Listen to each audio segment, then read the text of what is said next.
वेशभूषा, मेरा श्रृंगार, मेरे आभूषण तो और भी सुंदर है। माता ने कहा था ये रूप धारण कर मैं उनसे भेंट करने उनके निकट जा सकता हूँ। मुझे माँ के पास जाना चाहिए। अरे ओहो, अभी इन वस्त्रों के अभ्यस्त नहीं हूँ ना मैं, इसलिए इनमें मेरे पाँव फंस रहे हैं। अब बिना गिरे कैसे चलूँ मैं? ये उचित उपाय है।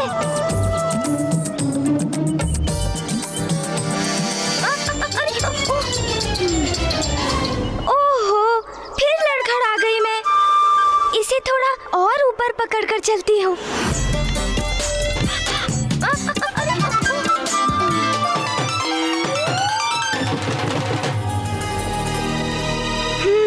यही है ना वो अदृश्य बाधा।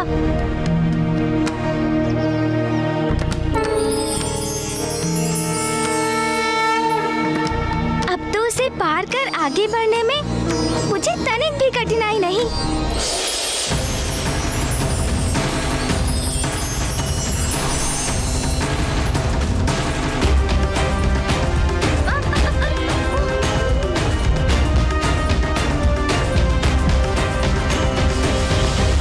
माँ का स्थान तो अति सुंदर है, किंतु मेरा ध्यान तो इस वस्त्र को संभालने में ही लगा है और इसी कारण बार बार लड़खड़ा रही हूँ मैं। किंतु इस वस्त्र को संभालना ही होगा मुझे। ओहो, मुझे बहुत संभल कर आगे बढ़ना होगा।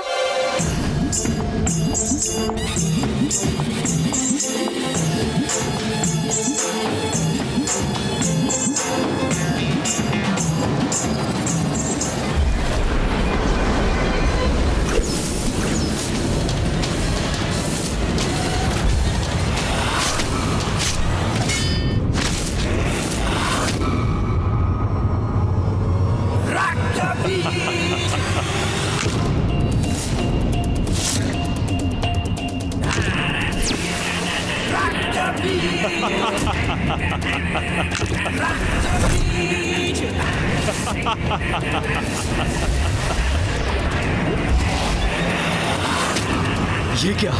इसके रक्त से इसके अनेकों प्रतिरूप उत्पन्न हो गए।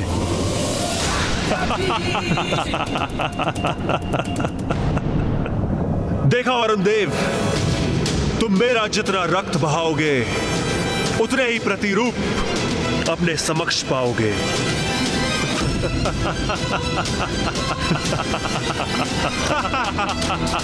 जाओ मेरे सैनिकों, इस देवता को धूल दूषित करो।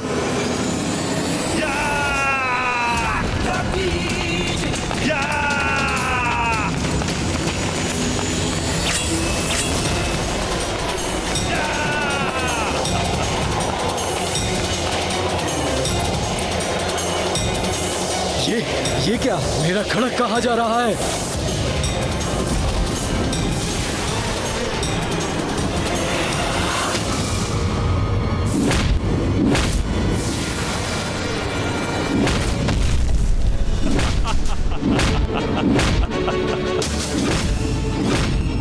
ये तो धूम्रलोचन के सैनिक में परिवर्तित हो गए।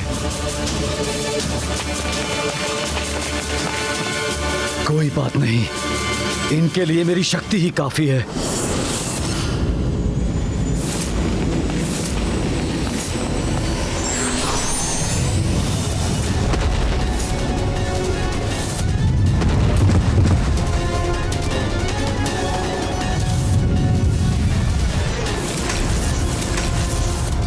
दुष्टासुर, तुम कुछ भी कर लो, किंतु तुम्हारी ये कपट योजना अब मैं सफल नहीं होने दूंगा। अब मैं अपनी अन्य दिव्य शक्तियों से तुम्हें भस्म करूंगा। कब तक रोक पाओगे हमें देवताओं? स्वर्ग लोक तो हम लेकर ही रहेंगे, बस कुछ ही क्षणों की बात है।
मत।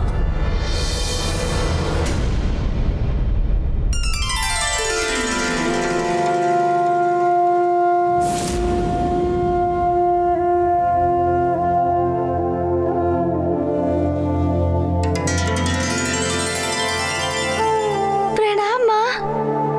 मेरे नेत्र कितने समय से आपके दर्शन के लिए लालायित थे माँ।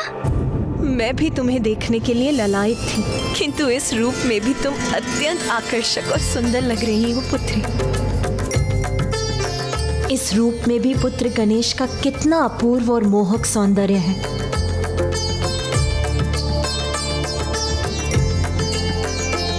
किंतु इसने साड़ी को ऐसे क्यों पकड़ा हुआ है? ओह, इसकी साड़ी उचित प्रकार से बंधी जो नहीं है।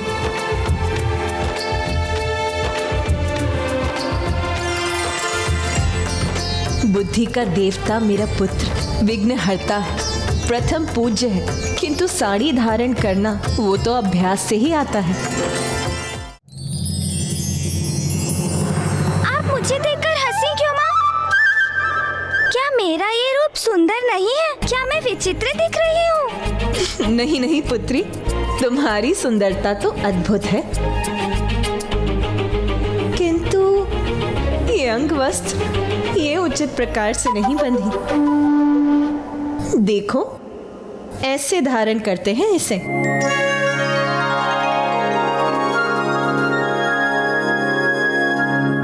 पुत्री, ये तो मेरा सौभाग्य है कि मैं तो अपनी पुत्री को प्रथम बार अंगवस्त्र धारण करना सिखा रही हूँ। ये पल एक माँ और पुत्री के जीवन का सबसे अमूल्य पल होता है।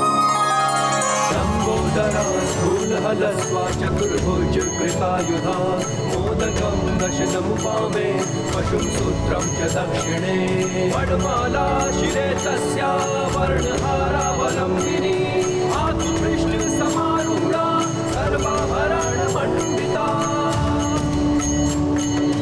विनायकी महादेवी गज चर्म परीक्षिता विनायकी महादेवी। लो, अब तुम्हें चलने में कोई कठिनाई नहीं होगी। पुत्री, तुम्हारा ये नारी अवतार अनुपम ही नहीं अद्वितीय भी है। तुम्हारे इस नारी रूप को जगत विनायकी के नाम से जानेगा। अब मैं समझी माँ कि आपको, मामी जी को, बुआ जी को तैयार होने में इतना समय क्यों लगता है। ये पायल, ये झुमकियाँ, ये वस्त्र, आभूषण और श्रृंगार समय अवश्य लेते हैं, किंतु कितने सुंदर भी तो लगते हैं ना। कितने भी सुंदर क्यों ना हो, किंतु मेरी पुत्री विनायकी से सुंदर नहीं हो सकती।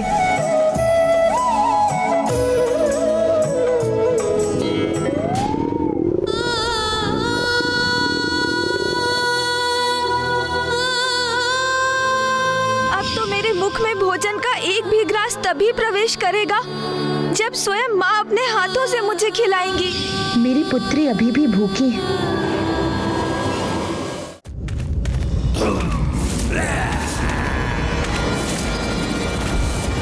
स्वर्ग लोक में आकर हम देवताओं को चुनौती देने की धृष्टता कर रहे हो तुम। कदाचित हम देवताओं की दिव्य शक्तियों से परिचित नहीं हो तुम। मात्र धृष्टता नहीं अग्निदेव, तुम्हारे स्वर्ग लोक में तुम्हें ही पराजित करेंगे हम।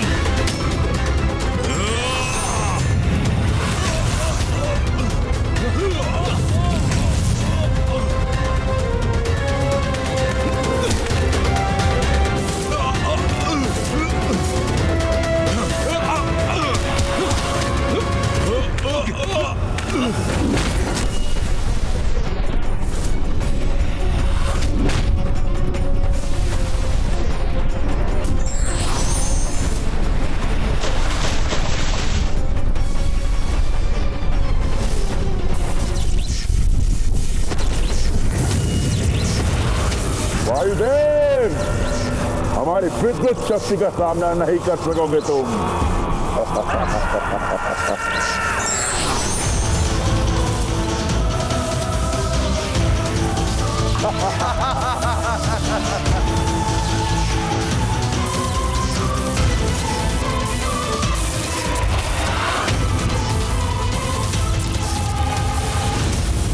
अब मैं निशस्त्र हो गया हूं, किंतु इनका सामना तो तब भी करूंगा मैं।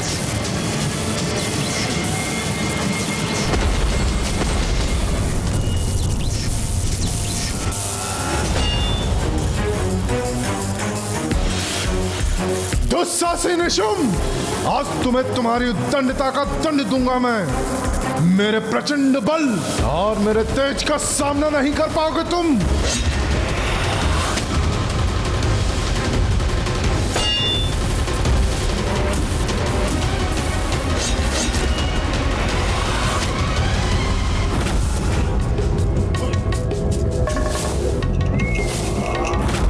इंद्रदेव, तुमने मेरे भ्राता नमूची को मन युद्ध में पराजित किया था ना? यदि साहस है तो आओ और मुझे पराजित करके दिखाओ। आओ।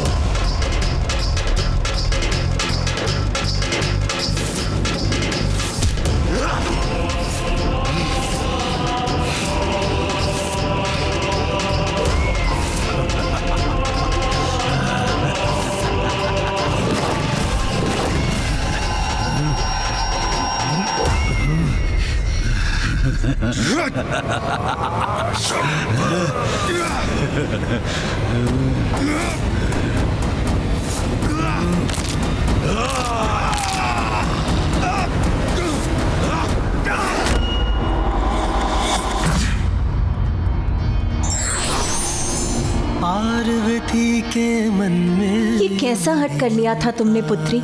ऐसे भी कोई करता है क्या? तुम्हें ज्ञात भी है कितनी चिंतित हो गई थी मैं। तुम भोजन नहीं करोगे तो? पार्वती के मन में उमड़ी ममता, माँ की गोद में आए विघन हरता।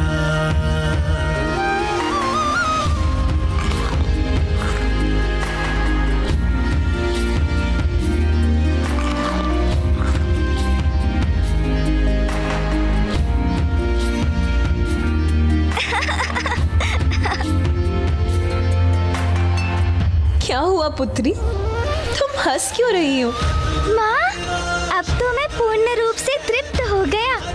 मेरा अर्थ है तृप्त हो गई। और आपकी स्नेहपूर्ण उलाहना भी मुझे प्राप्त हो गई। मेरी इच्छा तो यही है कि ये हमारे स्वर्णिम और आनंददायक पल इसी प्रकार निरंतर चलते रहे। किंतु मुझे माँ को शीघ्र वो सब कुछ असुरों के बढ़ते साम्राज्य और उनके अत्याचारों के बारे में बताना ही होगा। शुंभ निशुंभ अवश्य संसार में अपना वर्चस्व बढ़ाने की अपनी कुटिल योजना बना रहे होंगे।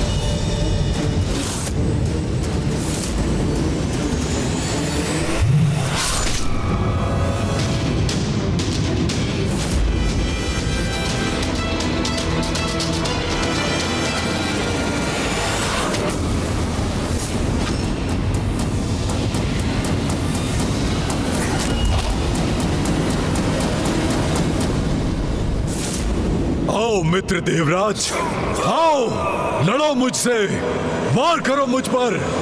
आओ।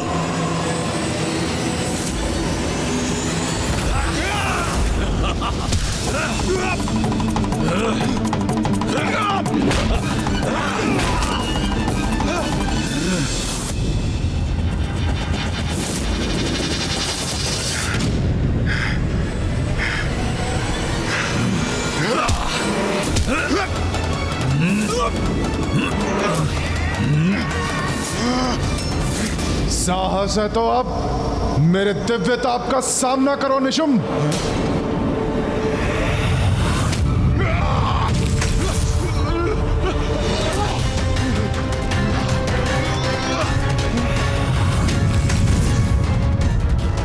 मेरा क्रोध जागृत करके तुमने बहुत बड़ा संकट उत्पन्न कर लिया है निशुंभ। अब मेरा तेज ही मेरा शस्त्र बनकर तुम्हें पराजित करेगा।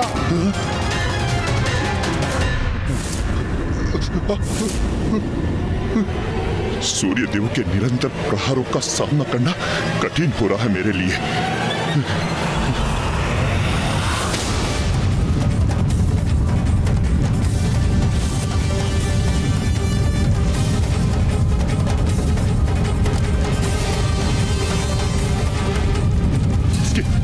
बढ़ के तेज से मेरे नेत्र चौंधिया रहे।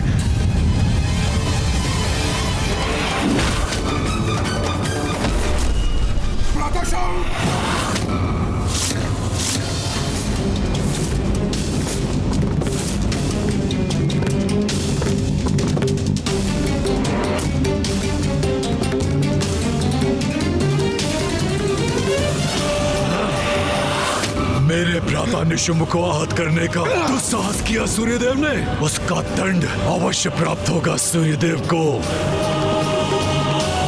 अब असुर महानायक शुंभ के क्रोध का ऐसा ज्वालामुखी फटेगा जिससे देवता अपना बचाव कदापि नहीं कर सकेंगे। मुझे ज्ञात है शुंभ, तुम्हारे वरदान के कारण मैं तुम्हारा वध नहीं कर सकता, किंतु जैसे तुम्हारे अग्रज नमूची का वध किया था मैंने, वैसे ही तुम्हारा भी अंत करने का प्रयास तो कर ही सकता हूँ मैं। और यदि मैं उसमें असफल भी रहा तो आहत तो तुम्हें मैं अवश्य करूंगा।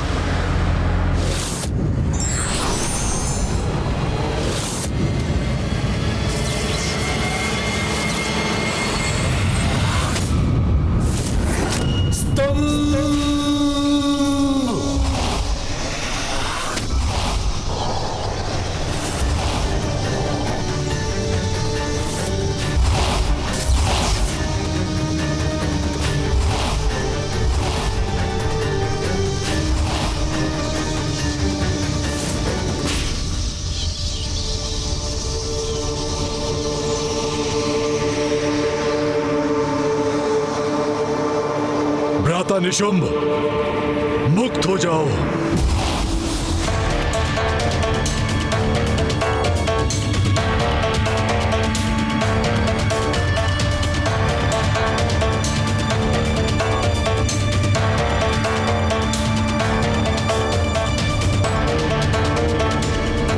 स्वर्ग होगा हमारा और वहां के बंदी होंगे ये देवता। जो घट चुका है और जो घटित हो रहा है मुझे भली भांति ज्ञात है पुत्री।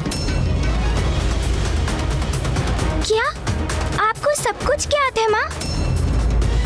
हाँ पुत्री, शुंभ निशुंभ कैसा आतंक फैला रहे हैं वो मुझसे छिपा नहीं है।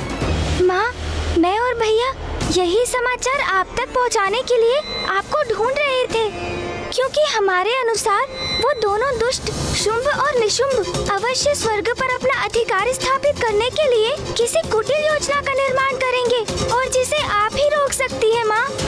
इसलिए माँ, अब तो आप मेरे साथ लौट चलिए ना।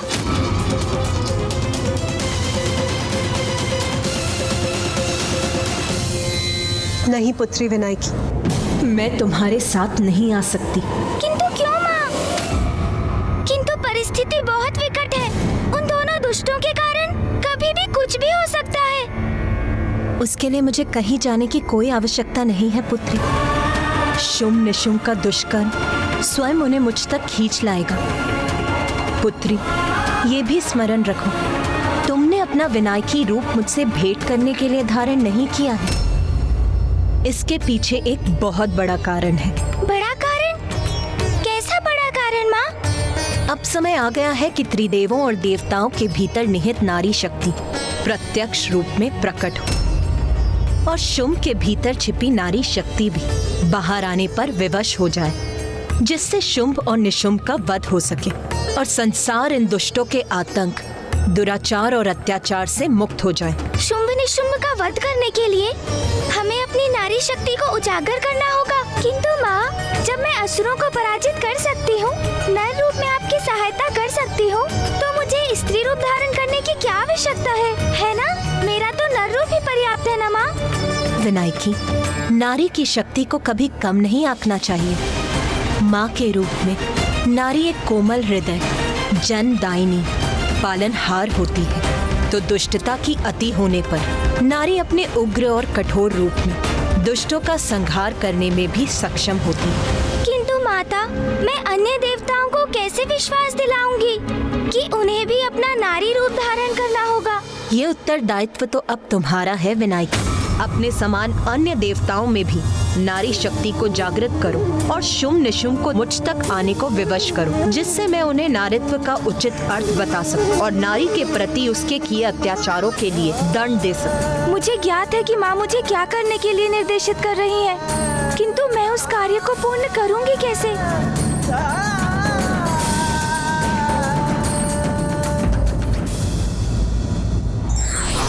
दुष्ट अत्याचारी चाहे कितने भी शक्तिशाली क्यों ना हो, परम शक्ति उसके विनाश का मार्ग निकाल ही लेती है।